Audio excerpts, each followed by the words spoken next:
మాజీ ముఖ్యమంత్రి K చంద్రశేఖరరావుపై CM Revanth Reddy చేసిన వ్యాఖ్యలు అభ్యంతరకరంగా పరువు నష్టం కలిగించేవిగా ఉన్నాయని పేర్కొంటూ బీఆర్ఎస్ నేతలు మంగళవారం రాత్రి పంజాగుట్ట పోలీస్ స్టేషన్లో ఫిర్యాదు చేశారు.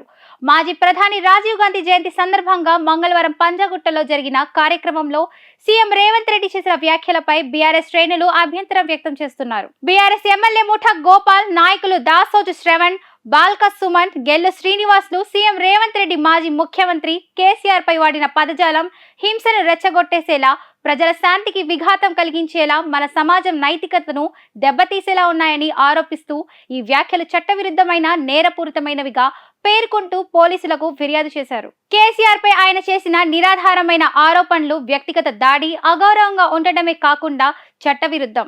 ఇటువంటి ప్రవర్తన ముఖ్యమంత్రికి తగదు. ఇలాంటి చర్యలు ముఖ్యమంత్రి పదవి గౌరవాన్ని దెబ్బతీస్తాయని ఫిర్యాదులో పేర్కొన్నారు. హింసను ప్రేరేపించిన రేవంత్ రెడ్డి వ్యాఖ్యలపై చట్ట ప్రకారం తక్షణమే కఠిన చర్యలు తీసుకోవాలని బీఆర్ఎస్ నేతలు పోలీసులను కోరారు. బీఆర్ఎస్ నేతలకు అధికారం పోయినా బలుపు తగ్గలేదని సీఎం రేవంత్ రెడ్డి అన్నారు. సోమవారం ఆయన మాట్లాడుతూ సచివాలయంలో రాజీవ్ గాంధీ విగ్రహాన్ని తొలగిస్తామని కేటీఆర్ వ్యాఖ్యలకు కౌంటర్ ఇచ్చారు. సెక్రటేరియట్ ముందు కేటీఆర్ వాళ్ళ అయ్య విగ్రహం పెట్టుకుందామనుకుంటున్నారు. సచివాలయం ముందు ఉండాల్సింది ఉద్యమం ముసుగులో తెలంగాణను దోచుకున్న వాళ్ళ విగ్రహం కాదన్నారు.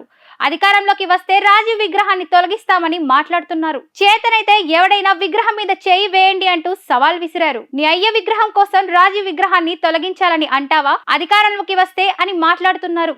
బిడ్డ, మీకు అధికారం ఇక కలనే, ఇక మీరు చింతమడకకే పరిమితమని ఫైర్ అయ్యారు. 10 ఏళ్లు తెలంగాణ తల్లి విగ్రహం పెట్టని వాళ్ళు ఇప్పుడు తెలంగాణ తల్లి విగ్రహం గురించి మాట్లాడుతున్నారని ఎద్దేవా చేశారు. డిసెంబర్ 9న సచివాలయం లోపల తెలంగాణ విగ్రహం ఏర్పాటు చేసే బాధ్యత మాది. మా చిత్తశుద్ధిని ఏ సన్నాసి శంకించనవసరం లేదంటూ విచక్షణ కోల్పోయి అర్థం పర్థం లేని మాటలు మాట్లాడినా తీవ్ర పరిణామాలు ఎదుర్కోవాల్సి ఉంటుంది అంటూ ఫైర్ అయ్యాడు సీఎం రేవంత్ రెడ్డి.